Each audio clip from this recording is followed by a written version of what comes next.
And we also have a $30 anonymous donation. Thank you all to all the runners. Let's hit 50K. And we are looking pretty good for that. Don't forget, we have some pretty cool incentives to meet. We have a donation, or a bid war rather, for saving the kid or skipping him in the upcoming game Radical Dreamers. We also have a incentive for a glitch exhibit for Willow, which will be run by Von Yvonne after the Nier Automata run. So that is coming up pretty soon. So if you got him, feel free to get him in.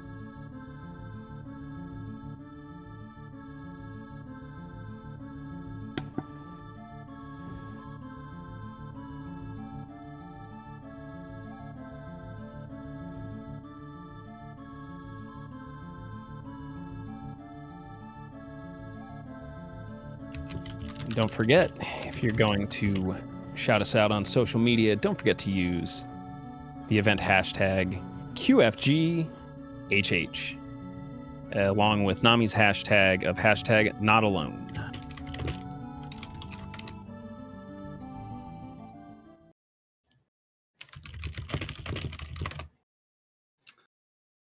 All right, cool kids, welcome back. If I am back. You are back. Are you ready for some Radical Dreamers? I am super ready for some Radical Dreamers. I do want to say one thing. You said for the donation incentive, it's either skip the kid or get kid. Kid joins our party right at the beginning of the game, and the incentive is actually to save kid or kill kid or let kid die at the very end. Yeah, okay. I was confused on that one. My apologies. Oh, no worries. And then joining me for commentary, we have Dine Nuatari of Final Fantasy VI fame. Hello, everyone. How you doing tonight, Coach? Not bad. Yourself, Coach? You all ready? Oh, I'm ready. GG about the New Game Plus run. Oh, thank you so much. It was a lot of fun. I've been practicing that all day, and I still messed up the first menu. It happens. All right, if everybody is ready, I'm going to count down, and we are going to start with le text speed et le fast. All right, in 3, 2, 1, let's go. Good luck. So I'll give a little backstory. This was made in 1996 for the Super Famicom Satellite View. It was basically a quote-unquote online-based system for the Super Famicom. And much like most Satellite View games, it was never released outside of Japan. Now, the same person that worked on Chrono Trigger, Masato Kato, also worked on Chrono Cross and Radical Dreamers. This game mainly came around because Matsu thought that Chrono Trigger had too many loose ends. And then the more they started working on it, the more it kind of just got away from the Chrono Trigger and kind of became its own entity. And then it just grew too powerful and everyone forgot about it. So it's a choose your own adventure. It's considered a sound novel game. Novel with auditory experiences. So the main plot of the beginning is one day our mom's cleaning out a closet. We found a book from our grandfather. So Serge, who we might know from Chrono Cross. We have Kid, who we might know from Chrono Cross, and a mysterious wizard named Magil. So they form a group called the Radical Dreamers, and then we go looking for the Frozen Flame. So Kid already has the Time Egg, the Chrono Trigger, so we're invading Viper Manor, which is actually Zeal Kingdom from 12,000 BC. So Lord Lynx has kind of holed himself up in there. We'll see a lot of ties between this game, Chrono Trigger, and Chrono Cross. This is kind of the very loose alpha to Chrono Cross, and then Chrono Cross grew too strong and became its own thing. So, the strength grows. Yeah. So here in the beginning, you do have hit points. You start off with 120 hit points. Normally you take 20 damage in this first cat fight. You can do either 2 attacks to take 20 damage, or you can do attack and defense. It's a little bit slower, but you only end up taking 10 damage. This is the first, I think this is the only battle menu where you get the option for Surge to use magic. And funny enough, I believe the magic backfires on you when you try to use it. It does. It actually hurts you for, I think, 20 damage. So it is possible to lose more HP from the cats attacking you, as well as lighting yourself on fire. So, as we said, we have a hit point. Nowhere in the game does it tell you you have hit points. So it's mainly a lot of just kind of mental gymnastics.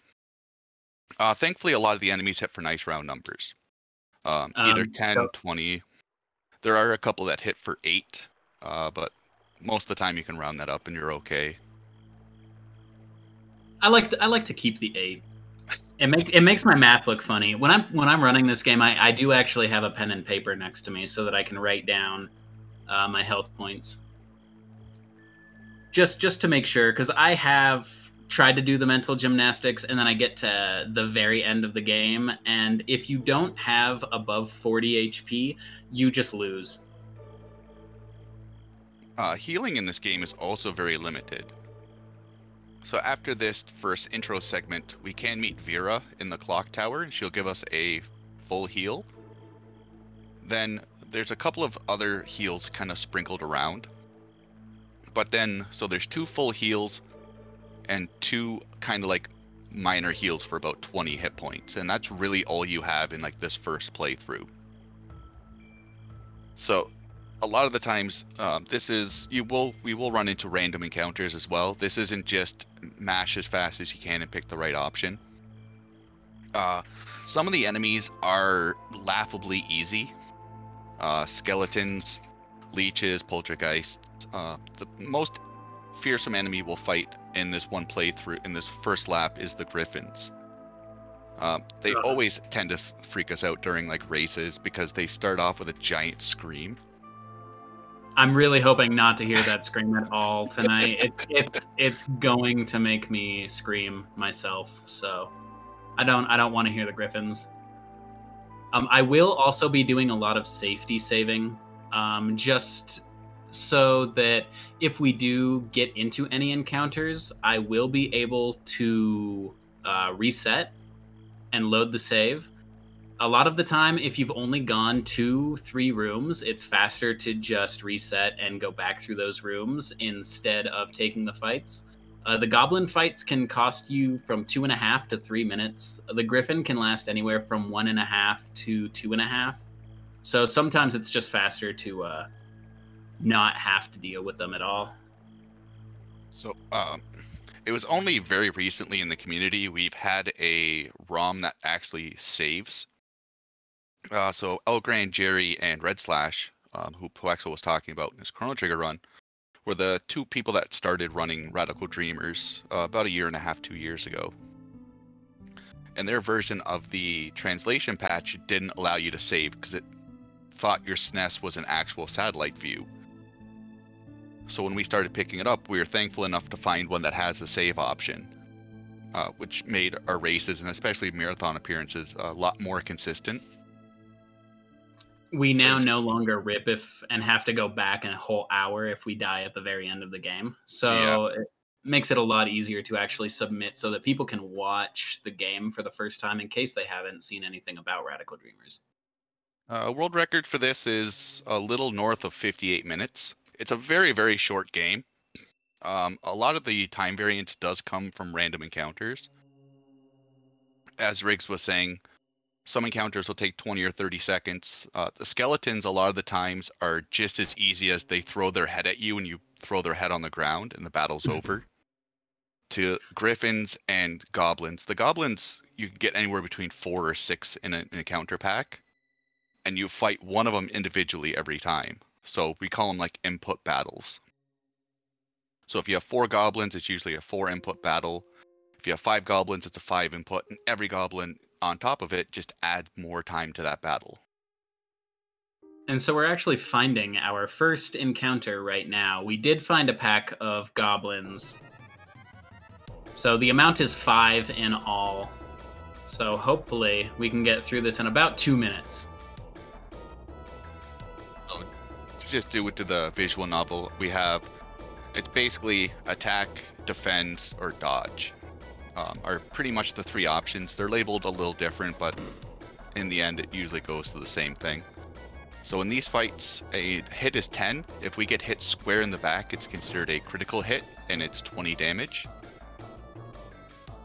Kid really doesn't do a lot in these battles. If anything, McGill is the big damage dealer for a lot of these fights. Unfortunately, Surge has to do a bunch of actions not to do much, and then McGill just blows him away with a spell, and then he moves on to the next one. Yeah, and goblins can end up actually doing a lot more damage than you think they would. They can do anywhere from a guaranteed 10 damage to about 30. So this was a good fight. We only took the guaranteed 10 damage. I think part of the Viper Manor areas, we're looking for a key to get into the library to find a book. And even though there's only 8 or 9 rooms in the mansion, a lot of it is just going to one area, getting a plot trigger, going to another area, get a plot trigger, and go back and forth. So our main area now is just, we're going to go into Lynx's bedroom, pretty much, and talk to a statue through a mirror. And then there's 2 options. You have to make sure to pick the right one. If you kind of just space out and mash mindlessly, you won't ask him about the key, and then you're stuck in about a 2-minute dialogue box. And then you go to the library, and the game's like, I can't help you. I'm sorry. I don't know what you're doing here. And then you have to walk back to Lynx's room and talk to the mirror again to get the information you need. So it is just a lot of possible fights that you could get into and possible deaths that you really don't want to take. But if you do end up wanting to play this game, it is great to play with a chat and having chat tell you where to go for your first playthrough. It's actually can be a lot of fun to play with other people. It's actually how I started playing it for the first time before really getting into it, because I only learned the speedrun for this to get into the chrono relay that was 2 weeks ago now. Yeah, about that. And so we are now in Lynx's room, where we are going to be talking to the statue from a mirror. As soon as we come in, Kid actually just wants to tear the entire room apart. She smells Lynx. She hates Lynx. She doesn't want anything to do with him, and she just wants his room to be completely destroyed when he comes back. Magile actually just says, don't do anything, don't touch anything. Let's just search. But we accidentally pull a blanket off of a mirror, and that is what sparks all of this. And so this does give us a fun dialogue option as well when we get there. I will point it out. I'll stop mashing for a minute just so we can look at it. Magile explains that this is a mirror of whispers, and it can answer any questions that we might have about anything. And so a million questions come to mind. We can ask about Lynx, ask where the key to the treasure vault is, or we can ask about Kid's measurements, which is always a funny option. It's not the one we choose, but if you want Kid's measurements, they are 66, 5, and 9. And that is her height, her shoe size, and her ring size. So the game kind of peppers in a bunch of these nonsensical answers for Kid.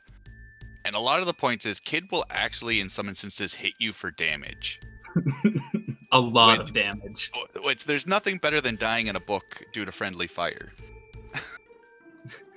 So there's one instance where we're coming up where we tell a story, and you make jokes about having pictures of Kid, and she ends up hitting you for 20 damage. And the first time I was playing through this game, I actually died in that cutscene, one text box before the heal, because she decided to clobber me in the face and deplete my hit points. So I had to go from the beginning and play all the way over again. But Kid very much, the translators did a very, very good job. They kept Kid really in her Chrono Cross persona.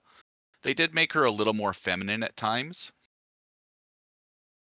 which I think when you get like the whole story of the game, it really adds to the character.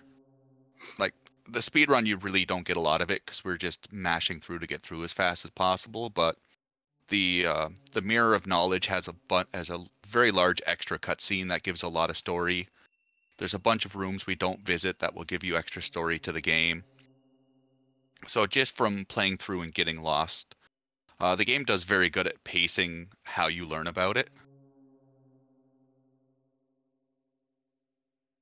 So in case you saw a mouse pop up on the screen and do something weird, I was actually resetting the game just due to the fact that we got an encounter right after I did a safety save.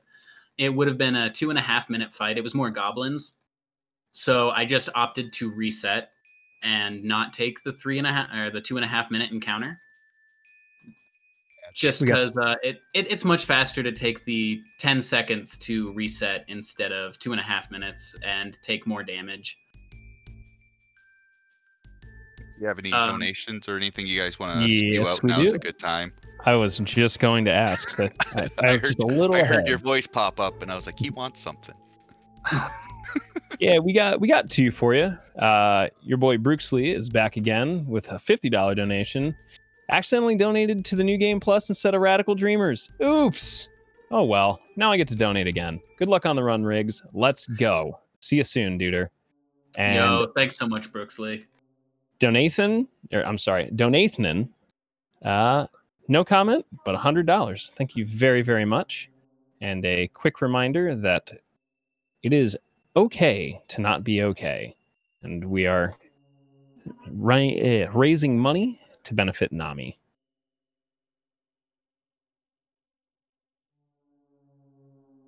Thank you guys very much for the donations. So now that we have the key, we are going to head back to the treasure vault that we saw in the very beginning. We came into the mansion, we went to the right, we passed an odd-looking door that we skipped, and then we went to the treasury door, and that was why we needed the key to get into the treasury. But on our way back there, I guess we're going to take this fight of a demon. The demons are actually really easy to fight. All we have to do is we have to size them up, and then Magile hits them, and then we can just run at them and attack, and it makes them very easy. Oh, unless they attack us with frogs. There is one outcome where you'll get these demons, and their first action in battle is to light themselves on fire. So it's just nothing but a pure time loss. It's kind of like, hey, surprise! He casts a spell and hits himself, and it's like, okay, now we move on. Yeah, those are about 45 seconds of just time waste. So we've seen goblins and we've seen demons so far. So we've got 2 out of the 5 possible enemies. There's actually 12 enemies in the game. A lot of them you see will on your on playthroughs after you beat it. So this game has about 11 different endings. It keeps track of 7 of them.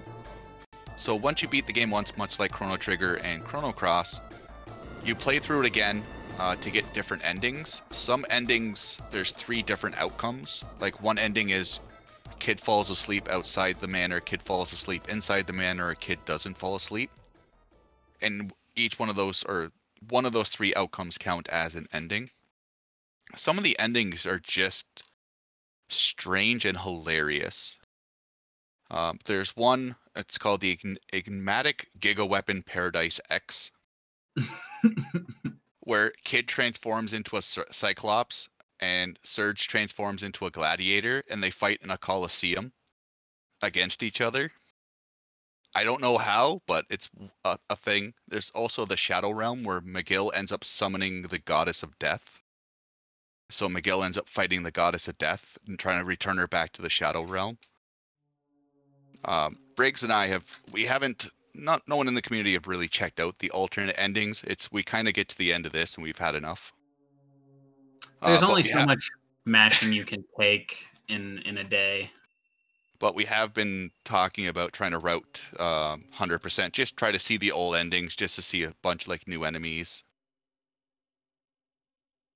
There's also one ending I specifically want to see where Magile is actually a Martian FBI agent, or a basically a Martian FBI agent, and he's tracking Lynx through space. And Lynx is actually a space pirate who has been going from planet to planet in search of the Chrono Trigger, because the Chrono Trigger is going to fuel his spaceship. It's actually great. I really just want to play through that one. I think that's the super extreme Alpha Cosmos Police Case EX Ultra ending. Yep. The names for these are so good too. So here we before we keep going off topic, we've entered the treasure vault here. So we're looking for the Frozen Flame. It's basically an ancient artifact with the power to grant the user a wish. It's kind of a genie in the bottle without a genie. Mm-hmm. So we get to the treasure vault after getting the key from the library, and we're like, hey, we got the treasure. And all of a sudden, an alarm happens. So we're going to go hide in some gold. And you're guaranteed an encounter with goblins. Now, this battle can either be a 4-input battle or a 7-input battle. It's completely random what the game gives you. We don't really know how the RNG works. One day we might stop being lazy and worry about it. Until then, we just mash and complain about it. It's the only thing we can do. So even though the game doesn't tell you how many hit points you have left, you kind of get cues at the end of battles. So at the end of battles, Surge will be like, oh man, hey, I'm really beat up. Which we don't know the range. GameFAQs actually has very, very good write-ups about it. We just know where it's like, these wounds hurt a lot. We know we're pretty close to death. So there's also an affection rating. So you start at, I think it's 120, and as you go through the game, Kid either starts to like you more or she likes you less. To finish the game, I think your affection rating needs to be at about 180. So at the end of a random battle, you'll either find a small gem, which is random, which will increase your affection rating with Kid, or you have a chance to find a potion that'll heal you for 20 hit points. So a lot of it is just kind of, if you're not doing the mental gymnastics, you kind of just understand at the end of the battle where you're sitting hit point wise. Yeah, after taking that demon encounter, we're actually at 80 HP right now, so I'm kind of glad that I did not, or I did the safety fight for the first cats coming into the mansion, because I have 10 more HP than I would have. And you can actually lose 70 HP if you get hit 7 times, and this goblin fight goes for the 7-input fight. It can get pretty bad. You can actually lose 10 HP if they hit you in the head with their mace, or you can lose 20 HP if, when you're on the ground after dodging their first attack, they hit you in the back. And that can get really bad. There's nothing better than kicking yourself out of the voice call.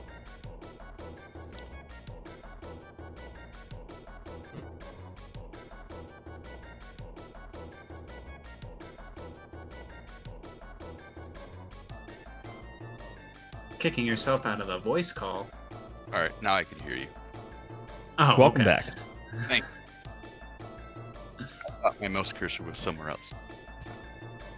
Oh, we got hit right in the back. That's 20 damage. So, because this is a text-based game, Japanese is about 15 minutes faster. Surprisingly, no one's done a run, but Chinese looks to be the fastest way to play it. It's a miscellaneous category on the board. The Japanese run also requires you to pick different options than the English. It's still pretty much the same playthrough, but you can't just take the route and be like, all right, spot 1, spot 2, spot 1, spot 2. In the Japanese version, just because I don't really know a lot about it, and I think Red Slash is the only person on the board who has done it. Yeah. Is it kind of like the demon circles or the devil circles at the very end of this run, where the options for them are are constantly changing every time you come to them? What? I was Or hoping do you you wouldn't know? ask me. I was hoping you wouldn't ask me this question because I'm just regurgitating information from Jerry right now. Perfect. Let's go, Jerry. The Dawn. Okay, we finally got through that fight, which is really nice. We did take a lot of damage. I'm either at 50 HP or 40 HP, so luckily we're going down to get the armory key now and go to the catacombs. When we get the armory key, it's actually where we take our full heal for about halfway through the run. This will put us back to 120, but I'm going to really hope for no encounters, and I might be safety saving a little bit more just because of how low on HP I am. We But found that's out. totally okay. So we Sorry, found out sorry. the frozen flame is a fake. It breaks in our hands. We've basically gone all this way for nothing. So we're like, hey, where should we go now? Kind of like, well, there's got to be something around here somewhere. They're like, let's just keep looking around through the castle. So our next trip is to go to the catacombs. And that will flag Esmeld, the next area coming up, to give us the key to go in there. But first, we have to go back downstairs and down into an atrium where we meet some nice fish, or fish that we would hope would be nice. This is actually where I took my first death on my first playthrough through this. Because, well, when we get there, I can explain it. But there's this atrium, and Kid and Surge are very happy to just have some running water. They just start playing around in this water. Kid says, wow, look at this. I've heard about these things. They're called atriums. She's like super excited to be here. As you can see, it's got a beautiful demon statue surrounded by a fountain of water.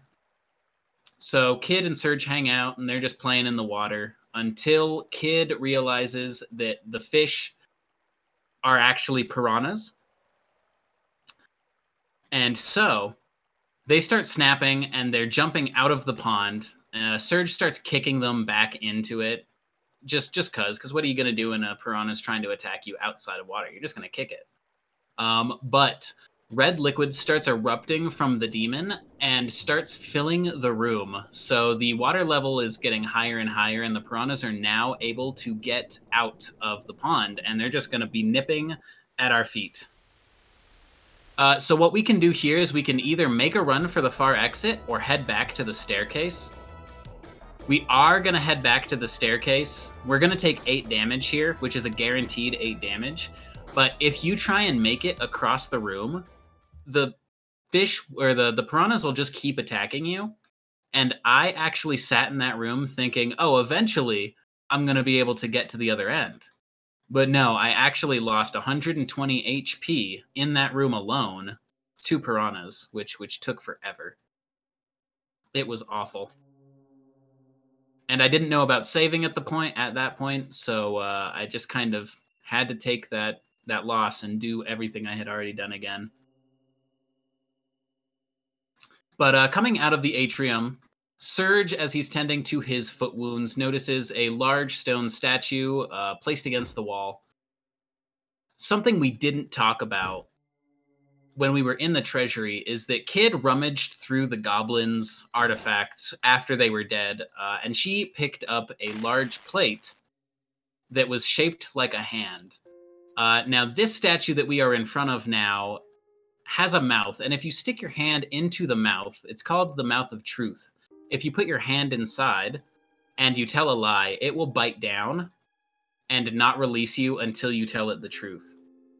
But with that artifact that Kid picked up off of the goblins from the treasury that's shaped like a hand, we're just going to stick that into the mouth and see what happens. The game does give you a couple of options. You can get a very minor heal here. Kid has some raisins. And Surge is, if you're low on hit points, you can eat the raisins. It's about 45 seconds and you heal about 20 hit points. But he's like, oh look, kid, I found your raisins, and then he starts eating them, and she's like, can I have one? He's like, sorry, they're all empty. But then there's also kid will hit you if you end up throwing or putting her lipstick in his mouth, so you end up losing 10 damage. So I remember that the first time I was playing this, I was going through all the options because like some of them were like, I know this isn't it, but I still want to see what happens. And then kid punched me and the game ended, and I was like, oh, you can die. So that's how you found out about death in a book. Yep. Nice. All right. So along with putting the plate into the mouth of the statue opens up a new corridor that we are now able to explore. And it also gets rid of all of the water in the atrium and drowns the piranha on land, basically. Oh, there it is. I'm gonna let you guys see this real quick.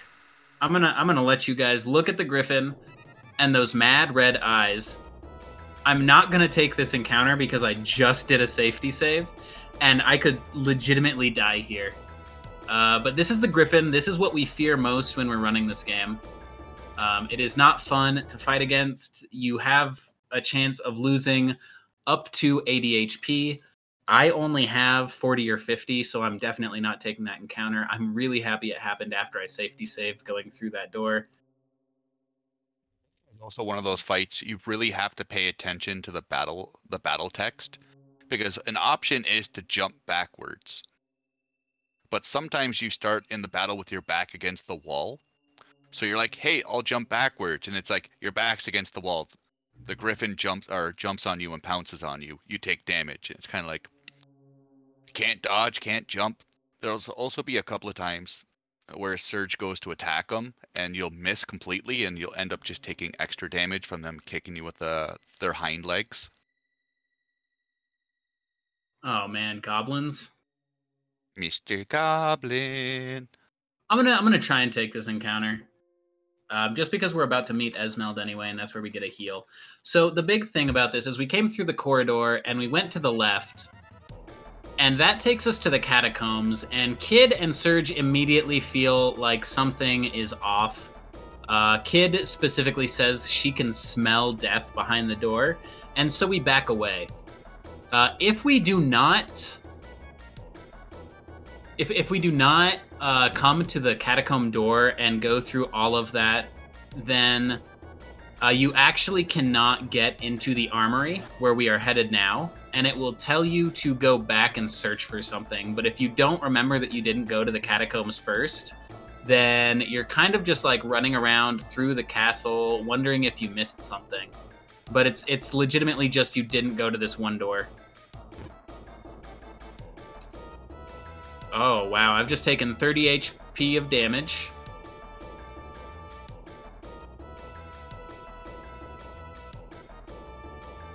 So I have about 20 or 10 HP left. Hopefully I can just get to Esmeld really quickly and get that healed.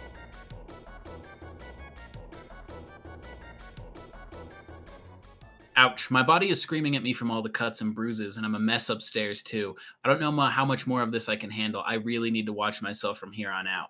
These are the messages at the end of the fights that actually let us know how much health we have left. If you have between 120 and 90, Surge says something like, I think I'm getting pretty good at this fighting thing. Yeah. If you have 80 to about 50, he says, I'm feeling a little beat up. After that, he says what we just read. Slight. Oh, sorry. Go ahead. Oh no, you're good. I was gonna say it's kind of funny. It's really easy to bypass, like Riggs said. Like if you're at a high hit point, Surge will be like, "Hey, I'm getting a hang of these battles." Where the first 2 or 3 battles, you're like, "Hey, maybe Surge will be more beneficial in battle." But there's been a couple of races where a couple of us have gotten 12 to 15 encounters through this whole thing. And after you read that about 8 or 9 times, it's just like, all right, so Surge is still missing. And that's where we actually started doing a little bit of research on it, because we thought, hey, maybe he won't miss as much. And then after about 9 or 10 battles, Surge still can't hit a Griffin for the life of him. And you're just like, all right, someone's lying to me real good. So it's kind of like... Oh, go ahead. I'm sorry. This is the armory, where we come in, and this guy, this goblin, sitting here, now reading a book, kid comes in and loudly exclaims to give us the catacombs key, and stabs her knife through his book. So he just puts it down and introduces himself as Esmeld. He is basically the leader of the army for Lynx, but he really doesn't care. He knows he could probably fight us and win, but he just really wants to read his book and drink his tea. So guys, with the Chrono Trigger run, we were just talking about tea, right? Right now, I'm about to drink some Himalayan chimpanzee, and the Himalayan chimpanzee is going to give us full HP.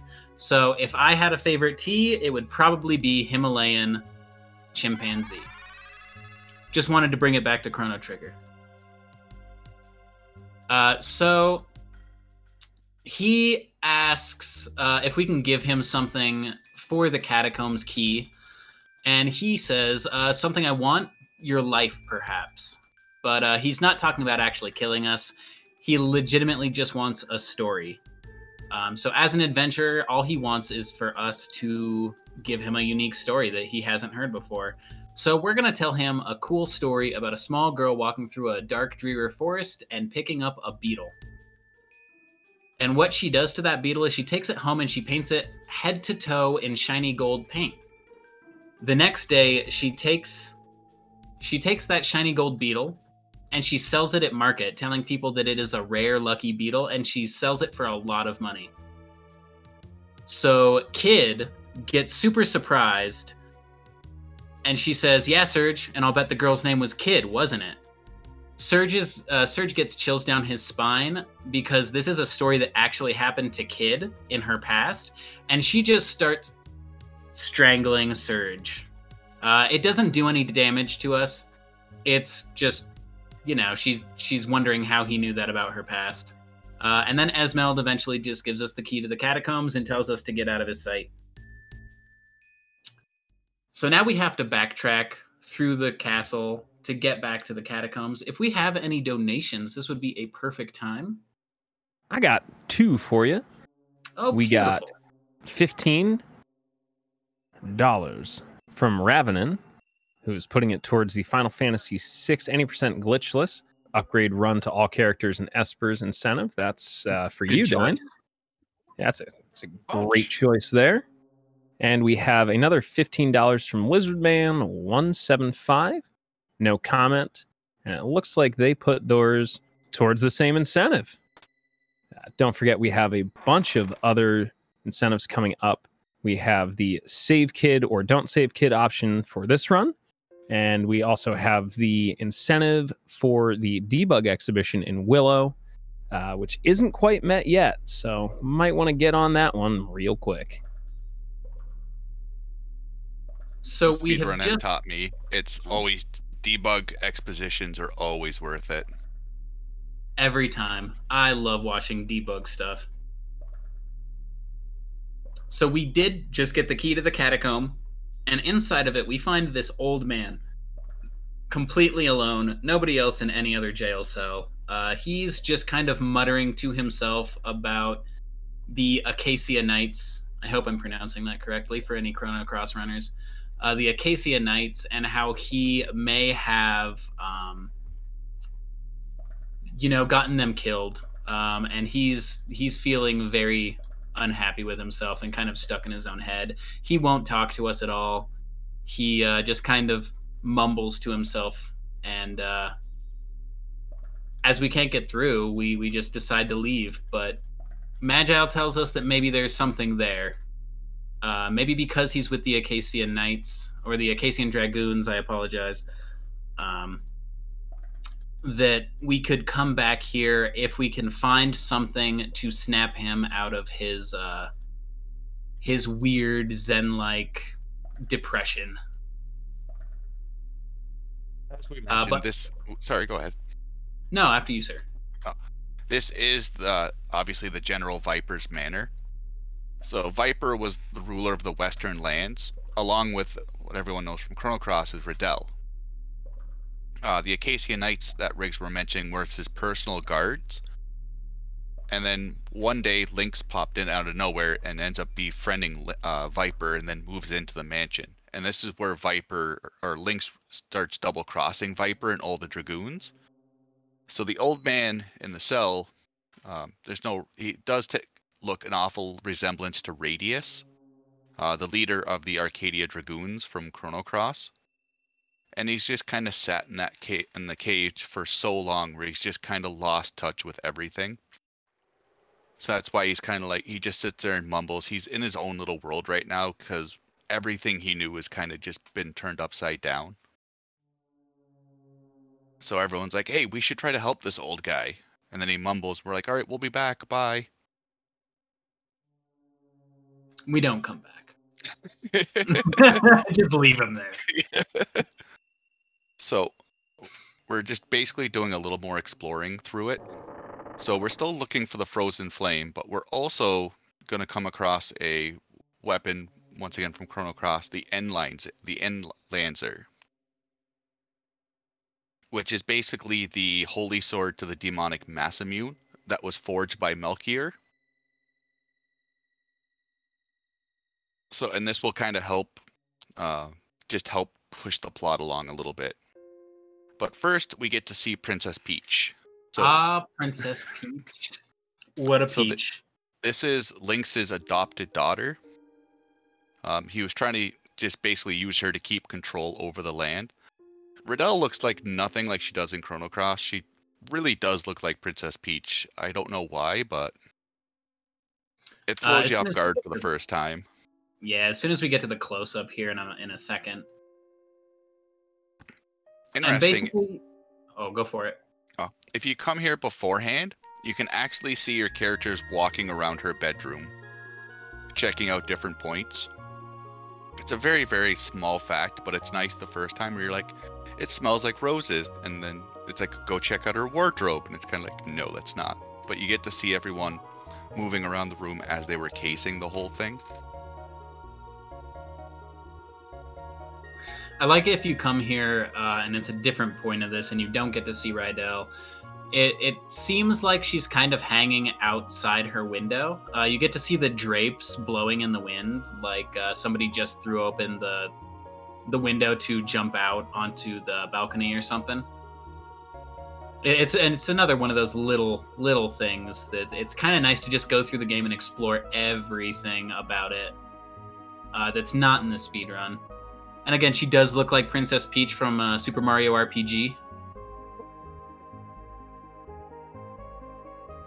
But she's basically telling us all about the Dragoons, why they're extinct, how Lynx came to Viper Manor, killed her father, and then took her as his daughter. What happened to the... Is it Acacian or Arcadian Dragoons? It's like Acacia in this translation, but I believe in Chrono Cross it's Arcadia. Okay. So potato kind of thing. That's fair.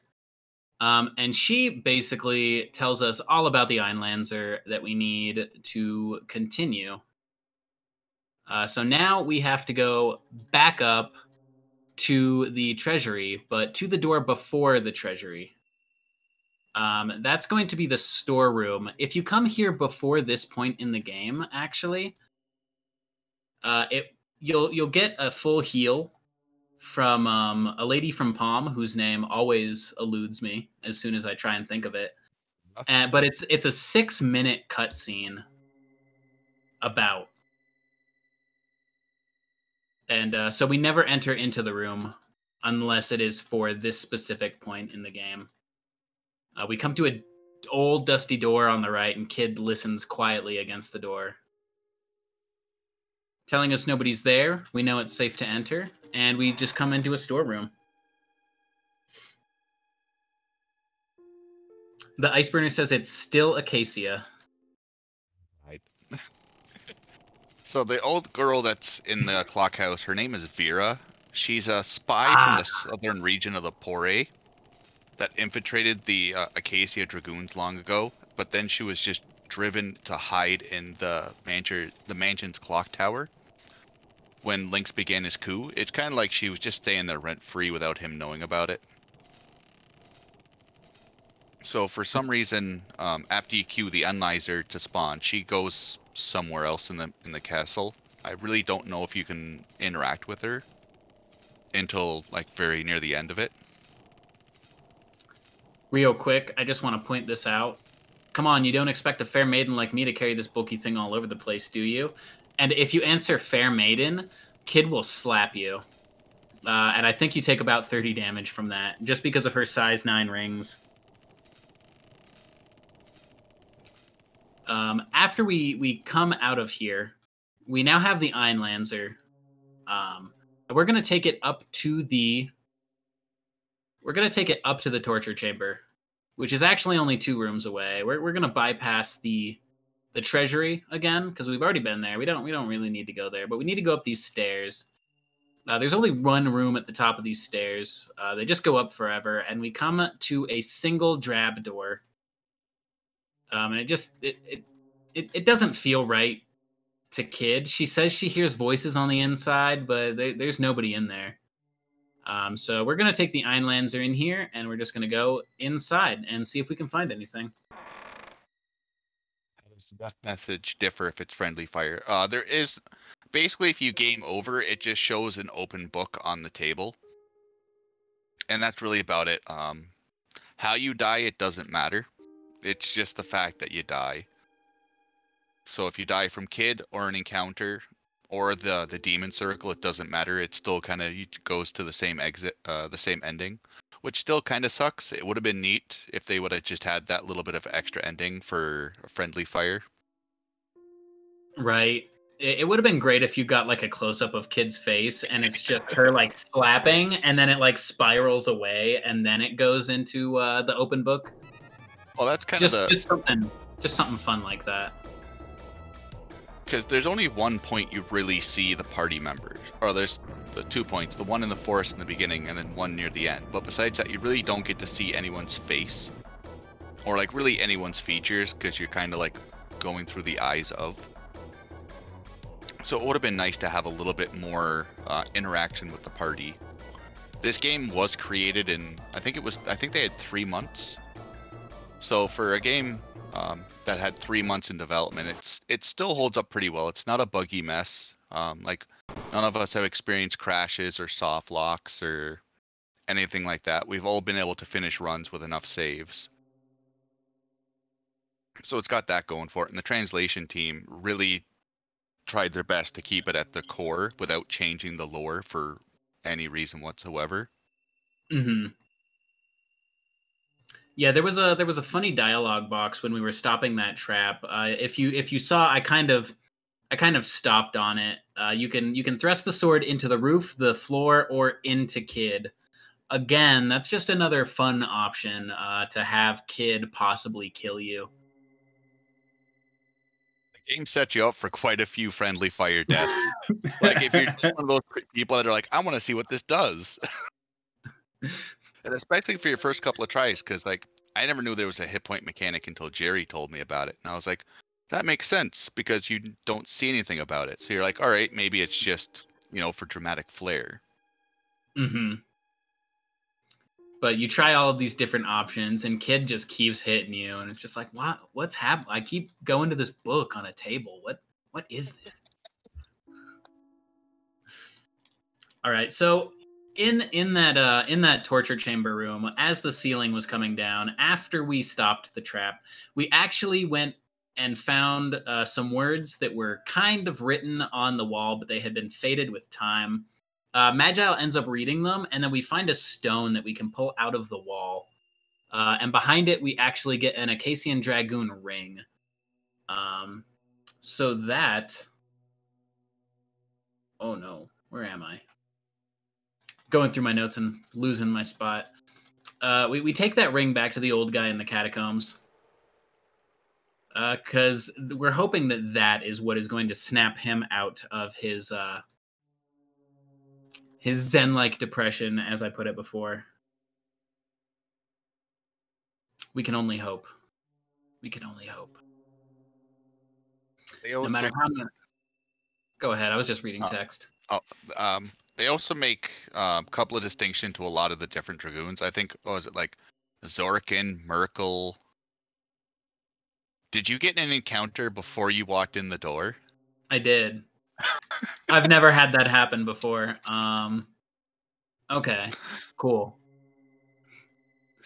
It's too far away from my last save point, so I guess I have to take the gotta take the encounter here. More goblins. This is the third goblin encounter in this run.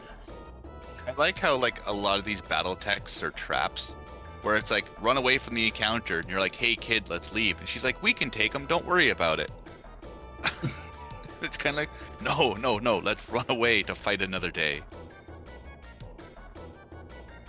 I mean, you would hope, but no. Kid just wants to fight. That's all she wants in life.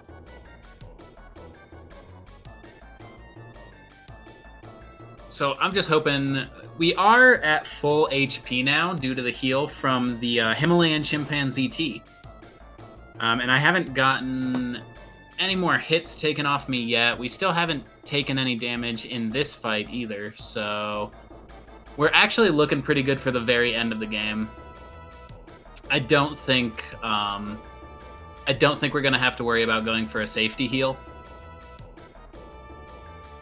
Which is really nice. Kind of like the internet. She's the cause and solution to all of this game's problems. But she causes more problems than she solves. Because like every time where you're just like, we can hide, she's like, no, let's fight them. It's like, no, how about let's not fight them? Oh my god, and she just damaged me more than those goblins did. She just took off another 10 HP. Kid. I was like the one after battle where she's like, I've seen worse hangovers than you. And I think Kid in this game, I think Surge is 26 and Kid's 17. She's 16. Oh, 16. Even better.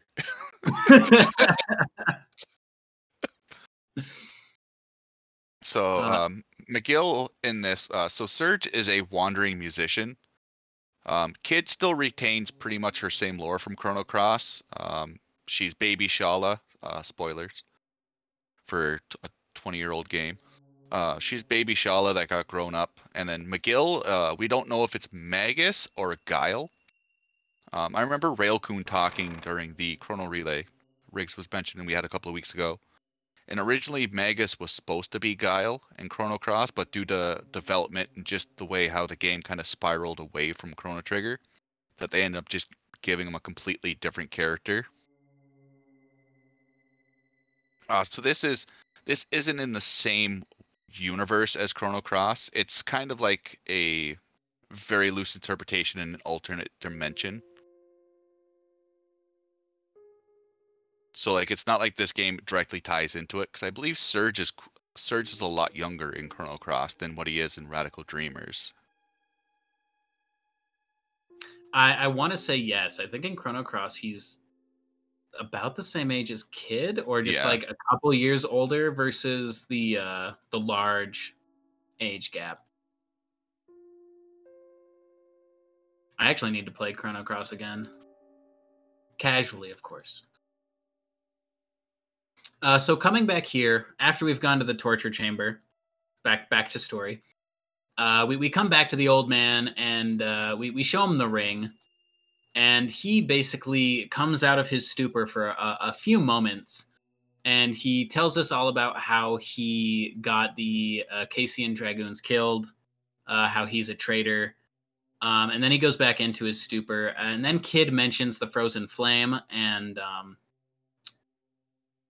he sees her as Rydell, and he mentions to her, oh, Miss Rydell, I hope you remember the secret passage in the ballroom. So we now have to go to the ballroom and find the secret passage. He says pull the third candlestick from the left. So we basically just have to make our way to this room now and make a safety save. Y'all got time And to slide one in real quick? you got time. Cool. We got $5 from Steel. No comment. Just a quick reminder, we do have some cool prizes running for the event, including a SNES Junior from P. Diggity Dog, who offers many different retro game console mods and refurbishing services from basic recapping and cleaning to fine pitch solder work. Commissions are almost always open. That actually sounds really nice. As someone that deals with stuff like that, it's very handy. He does great work, by the way. That SNES Junior is gorgeous. I could use a SNES Junior. I could use a SNES Junior. I really like the SNES Juniors. They're small, they're cute. If I recall, I believe he has the S-Video restored on it as well. Ooh, even better. Let's go. So yeah, guys, get your donations in for that. See if you can win a SNES Junior. So here, after we play the piano, we end up finding the frozen flame. And it's kind of where everyone starts where we start to learn a little bit more about a kid's backstory, where Lynx ended up burning down Luca's orphanage, and that's why Kid is so driven to get her revenge on him. But she also doesn't know that she is carrying the Chrono Trigger, or the Time Egg, however you want to put it. So, much like Chrono Cross, the main reason of Lynx burning down the orphanage was to kill Kid Baby Shala. Not really Luca. Luca was just kind of like, hey, it happened. Just a bystander, an accident. But I really like the orphanage track from Chrono Cross played out of the SNES. I think the SNES sound chip does a really good job with a lot of the Chrono Cross soundtrack. Oh, 100%. So this is also the last place you can save. You have to save before going into this room, because everything after this is kind of on autopilot. You don't have access to the save menu. We have one forced dialogue box, and we kind of go right into the end game after that. Yeah, now the room started to lower after playing the piano. And now we're just kind of walking through a corridor. We don't even know where it is. We just know it's cold and drafty. And we are going to come to a trap that has been set for anyone who finds their way down here. And only Magile really can see exactly what it is. So he gives us some warning.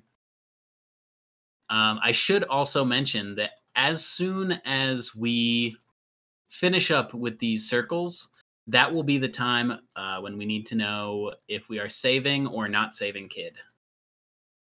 So we probably only have about 2 minutes left for any donations if you would like to see Kid die, or if you would like to see the good ending. Get in your donations now. As it currently stands, Save Kid is still in the lead with a comfortable $52. Beautiful.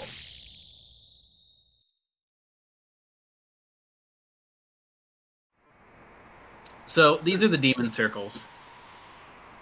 Another part of the game where you get to see all 3 of your party members. I always forget about this part of the game, actually. It's the only part of the game where the text decisions are variable. So they give you 5 different options, and what we're looking for here is 3 to the right, 2 to the left, 2 to the right. Yep. And if you end up going to the kitchen, you'll end up learning this from a rat after you eat a sandwich. Don't ask.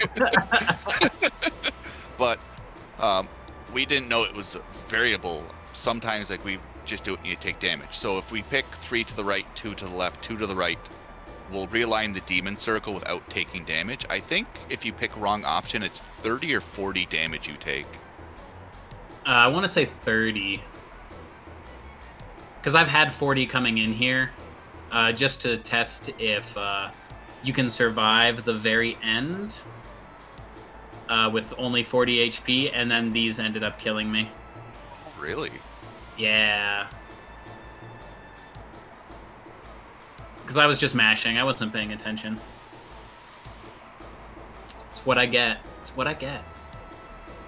It's so easy too. Like you just kind of space out for a second, or you go look at Discord or your notes or chat, and all of a sudden it's just like, well, that was a mistake I'll never make again.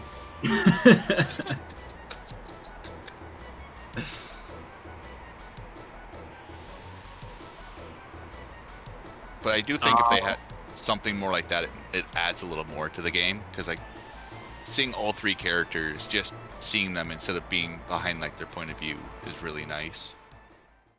Yeah, I would like to see them walking through the corridors, but I guess that would Probably be a little too much. Yeah, that would have taken them a lot longer than the 3 months that they actually had for production for the game.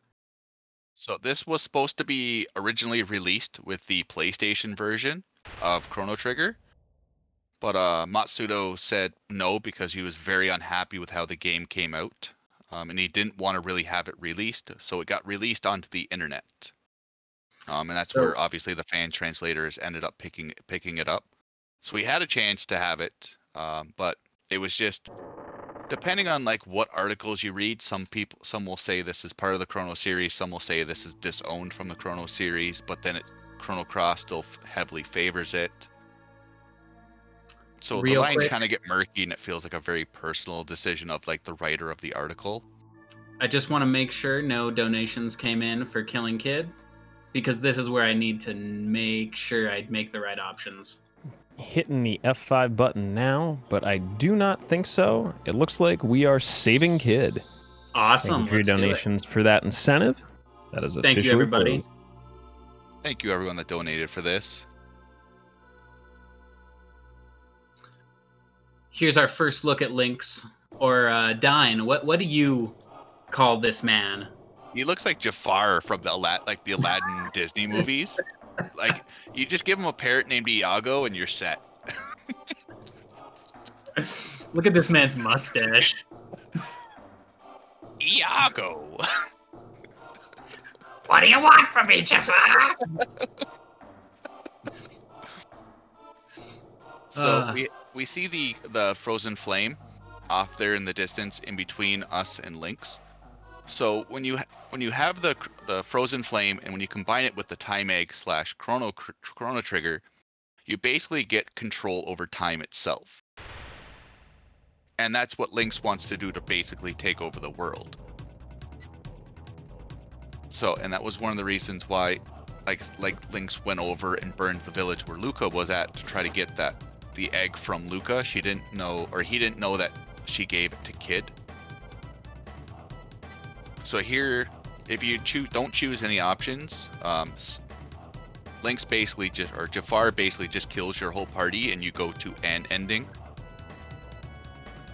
Yeah, basically you hear the dark wind blow from the Magus fight in Chrono Trigger. They use the exact same wind sound that happens as soon as you start the Magus fight.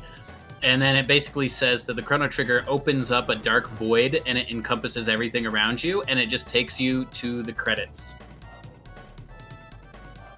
Which is really cool. It's boring because we don't see the dinosaurs and the birds and the fish in the sky. Yeah, there's an amazing cutscene that's coming up. It's got some of the best art. So much like Chrono Cross, this has a large info dump at the very end of the game. So it takes about 50 minutes to get here, or about 48 minutes to get here, and then 10 minutes of it is a lot of just auto text and just hoping to mash correctly. You can actually die here if you take a large amount of damage. Leading up to here, if you messed up the demon circle, when Link starts choking Surge out, Surge is actually taking damage. So it's very easy to get to this point and then just take that extra 10-20 damage. And you're so close to the promised land, and then they just close the gate in your face. It happens more often than you think it does, too. Lord of the Synth, you are totally right. He does kind of look like the king of the cosmos. 100%. I can see him rolling up little balls and making them planets.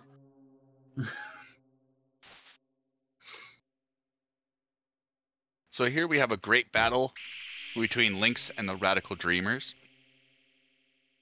And now, just before she gets struck down, Kid's gonna give the time egg to Surge, and it's gonna open up into a dimension where he's basically gonna see his entire lifespan before him. And this is where it's a really weird design choice. I think they kind of ran out of ideas, and maybe Masudo gave it to his 3-year-old kid, was like, do something please, or just looked at the coloring book, because it seems extremely out of place. But then again, looking at some of the alternate endings, it's a good possibility this is how it's supposed to happen. It's very possible. I mean, some of the endings are amazing, and I want to play through all of them. So here this is all auto text at the moment, so it's just telling us backstory. So if you want to read it, anybody, feel free. Or I could do that. Long ago in a far-off kingdom. Oh yeah, absolutely. Cool. We'll do a plug, and then you can get back to reading. Don't forget, this is Questing for Glory, Hope and Healing. #QFGHH, benefiting NAMI, who operates a national helpline available Monday through Friday from 10 a.m. to 6 p.m. Eastern, which provides information, referrals, resources, and a compassionate, understanding, trained volunteer to support the caller. I've used the line before. They are absolutely wonderful. And for those of you in chat, don't forget, we still have some cool prizes available, and we are on the road to 50K. And don't forget to follow the fabulous runner, 840Riggz, and wonderful commentator, Dying Nuitari. Also, the phenomenal host of Kios's Little Monster. That's definitely the one. No.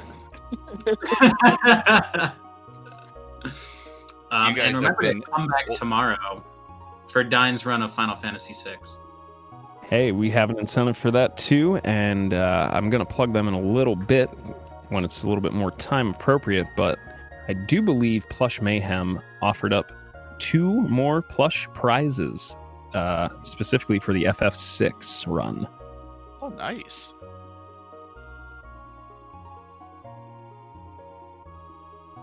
You guys have been exceedingly generous through this whole thing. You guys have just been absolutely crushing the donation bar, especially the last couple of days.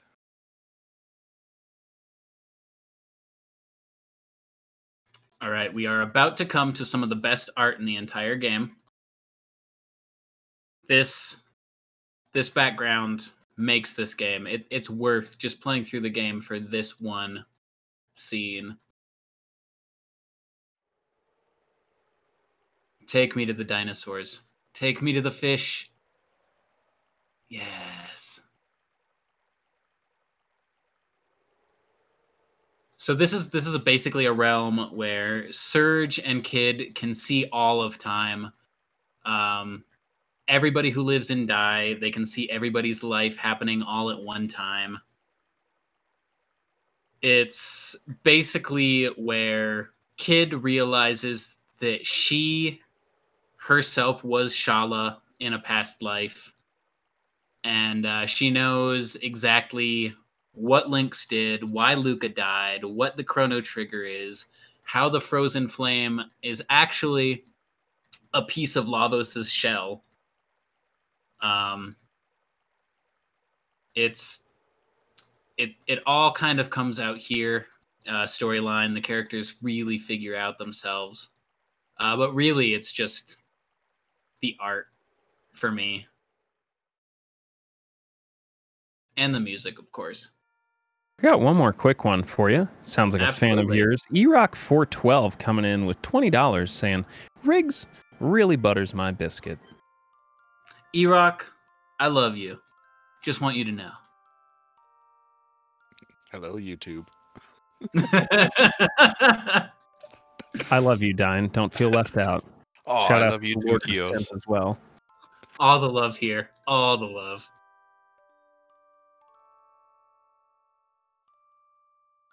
So we get this really sweet song. Surge trying to call Kid back from her kind of lapse in time. And this is the song that calls her back.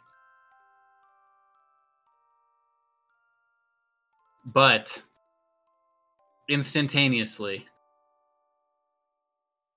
we come back to something even more terrifying. Iago yelling our names as we're about to cross into a desert to find a magic lamp. But no, really, we just come back to Lynx because this fight is still going on. Lynx has pinned Kid to the ground. Yes, look at my mustache. So I'm just going to square off with Lynx here. Try and catch him off guard. But he just knocks me. He just knocks Surge away. And then out of nowhere, we have... Under a large hood stands the old woman from before. Vera. Looks like Poor couldn't keep their hands off of this after all, says Lynx flatly. So again, from Poor, she and an army have come to take the frozen flame from Lynx. And Lynx doesn't want to have to fight a ton of people, so he just dips real quick. The soldiers untie Magus because he got tied up by Lynx at a certain point. They help Kid and heal her really quickly. And then Magi just casts darkness to envelop all the light, and we escape, or the Radical Dreamers escape. Let's say Lynx just does his best David Copperfield impression. He's just like, I'm out. Peace. So after leaving, Kid just reveals to Surge and McGill all of her memories of being Shala, and she was unsure what to do with all this new knowledge now, where Kid's kind of like, or Surge is like, hey, don't worry, it's fine, we'll figure it out together. And then Kid's like, I'm gonna go with McGill, you have fun. You just do you, BB. you do you, fam, I'm okay. So Kid and Miguel kind of just wander off, and then Surge records everything in his personal journal, which will be discovered many years later by the grandson. And it's kind of like Mortal Kombat, where the story just keeps repeating over and over in a vicious cycle. That's actually a really good way to put it. Yeah, it's kind of like Mortal Kombat. Yes, Prosty, the frozen flame is a piece of Lavos' shell. That's why it connects so much with the Chrono Trigger, because both of them are made from Lavos' being. And we are at time. As that black screen comes up. Sorry, I should have said something more. I was kind of engrossed in the story. I apologize. I like it in the notes because it says end on Disneyland. Like, for someone that's never watched a run, you wouldn't know what's going on. But we're just like, Disneyland, ta-da, jazz hands.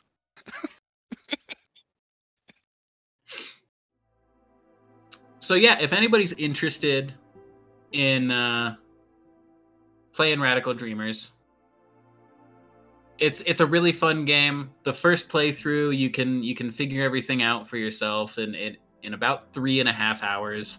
It's not a super long game. Just be prepared to maybe do a lot of safety saving and try not to die in Griffin fights. Also, don't mash so hard when you're fighting skeletons so that you end up throwing the skull back and forth. I really kind of wanted to show that off in the run, but I didn't get a single skeleton encounter. But you can just, they throw their skulls at you at a certain point, and then one of the options is to throw it back instead of at the ground. So you can just play catch with a skeleton forever if you so choose. Play this with your chats, guys. Have them decide exactly where you go. Just have a good time. But this has been great. Thank you so much for having me, QFG. Keo, thank you for being here and facilitating all of the donations for us. No, you. And Dine, thank you for being couch, I guess. Oh, thank you for having me, sir. It's always a blast. Yeah, amazing run. I'm one of those people, I'll speed run all the time, but text-based adventures, just there's something about that I never really grew up from. I love the concept of like kind of choose your own adventure stuff. So that was actually a real treat for me. I've never seen this before besides like yesterday to take a quick look at it. I think if it didn't have the random encounters, like when we do the community races, a lot of it is just seeing who gets kind of messed over the most with RNG. Because there's that one person that has like 3 encounters, then someone else will have like 12 or 15. Where someone's like, I beat it, and you're like, I'm still halfway through. I'm just trying to crawl there to the promised land. But if you're interested in learning this, Chrono Cross or Chrono Trigger, feel free to join the Chrono Discord. Lots of friendly people, lots of very knowledgeable people. Or if you just want some help with a casual play, feel free to ask. We're all there to help. Very welcoming. We legitimately just want more people to play the Chrono games and talk to us about the Chrono games. That's all we want. That's it. But with that, I think I can sign off with credits. Again, thank you all for being here. Thank you for the generous donations. And I will see you in my stream if you guys choose to follow. Have a great night, everybody. Hey, thank you too very much.